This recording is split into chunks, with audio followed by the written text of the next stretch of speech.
Good. All right, so the purpose of this video is to go over application for the ice bags for the upper extremity. So we're gonna quickly do an application for the shoulder, the elbow, and then the hand and wrist.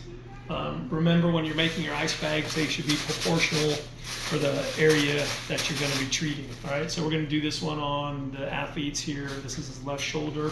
So you can also make the athlete help by actually, could you use your hand and hold the ice bag there? Thank you. Okay, and there's a couple ways of doing this. I actually like to, start off by doing an anchor around the arm first. So this is kind of around the bicep area. And then I'm going to use the concept what we've done in class. We've learned about doing a figure 8. So as I go up and over, I'm going to go around underneath the arm here. And then back up here. And at that point, I've completed one figure 8. And what I want to do is make sure that I get application of the flexi-wrap over different areas of the ice bag so it doesn't fall out. So I'm going to go a little bit lower here as well, come up underneath.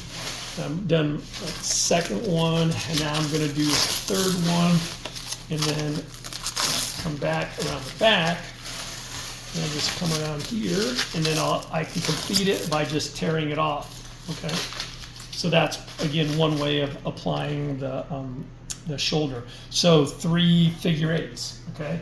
And again, always good to kind of check their pulse though too at the end. If you check the radial pulse, make sure that you didn't put things on too tight. Okay, so that is the shoulder. We're gonna go ahead and then I'm gonna tear this off super quick.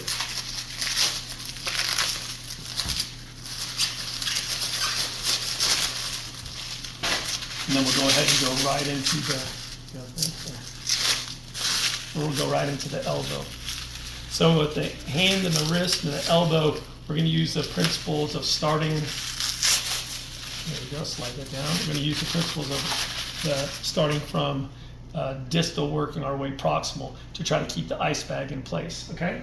So again, an ice bag that is proportional to the body part that we're treating. So in this case, as the athlete may be complaining, let's say could be some medial elbow pain, or it could be some elbow pain posteriorly over the triceps tendon, or again, even lateral elbow as well. But we want to go ahead and apply the ice pack. So in this case, this actually would be for both medial and lateral because the ice bag is big enough. It's not covering the posterior aspect. If we did, we'd have to actually add then another ice bag, okay?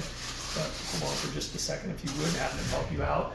So you can start then by doing the anchoring with the flexi-wrap here, down about the mid forearm, just to get that going.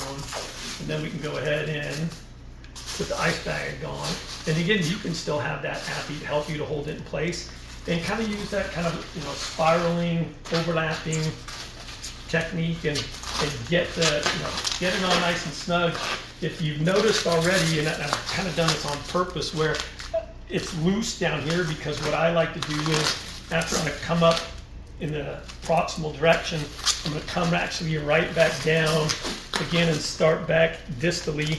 And this is where I'm going to go ahead and make sure that if I have to go once or twice around the lower area of the bag here to make sure that it doesn't slide out, I'll do that a couple times. Again, working my way into that proximal direction, and then tearing that off there. And then you've got an application there at the elbow. Once again, checking, pulse, and that's the radial pulse that we're checking. Okay, and then we'll go ahead and tear that one off. Just remember though too, again, if we were looking at trying to get coverage of the posterior elbow, you'd probably have to, you'd have to get another bag in there, okay? Ooh, this one might be a little more difficult. Yes, you could use scissors to do this. I'm just actually using my fingers. It's a lot different when you're taking something off after it's been on, because then the ice is melted and things kind of slide a little bit easier. Now we got that, yeah. Ooh.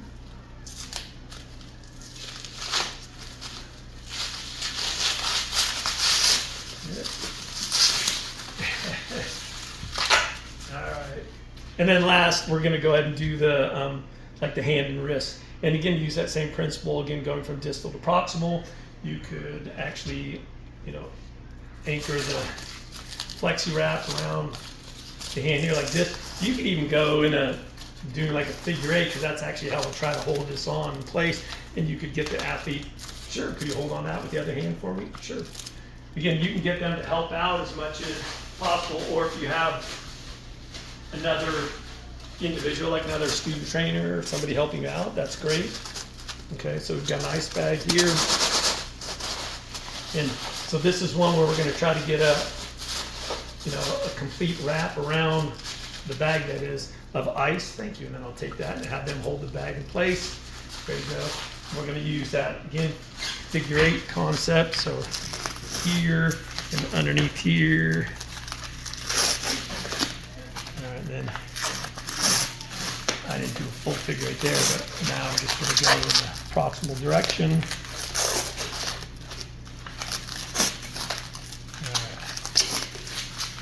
Tear that off.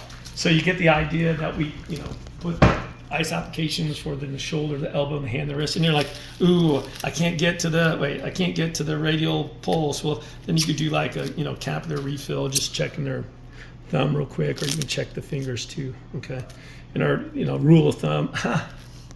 Greater than 3 seconds with a blood flow return, so that's good. 1001, 1002, it's already back. So, because even if we're doing an ice bag, we don't want it to be on so tight that it's cutting off their circulation, because the ice will actually constrict the blood vessels to begin with. So there you go. Okay, maybe some other considerations. Just think about like again we did with the shirt here, the shirt's on, so that's actually then a barrier between the ice bag and the skin. Some people, after getting done with practice, and if they're really sweaty, that can increase that coolness with the sweat on their body. So maybe a barrier, so you could use like another t-shirt, a towel, paper towels, etc. Okay, other than that, I think we're good.